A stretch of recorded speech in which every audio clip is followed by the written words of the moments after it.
कर्नाटकातून कोल्हापूरकडे तब्बल 52 टन वाळू घेऊन जाणारा ट्रक लॉरी ऑपरेटर असोसिएशनच्या पदाधिकाऱ्यांनी तळाशी नजीक असोसिएशनच्या पदाधिकाऱ्यांनी रोखला।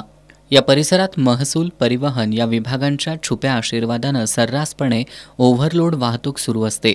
आज लॉरी ऑपरेटर असोसिएशननंच त्याचा पर्दाफाश करत ओव्हरलोड ट्रक तहसीलदारांच्या ताब्यात दिलाय। महसूल परिवहन पोलीससह संबंधित विभागांनी अशी वाहतूक करणाऱ्यांवर कठोर कारवाई करावी अशी मागणी राधानगरी भुदरगड कागल लॉरी ऑपरेटर असोसिएशनचे अध्यक्ष विक्रम वरकट यांनी केली आहे। शासनाच्या विविध विभागांच्या आशीर्वादामुळेच ओव्हरलोड वाहतूक करणाऱ्यांचं धाडस होतं हे उघड गुपित आहे।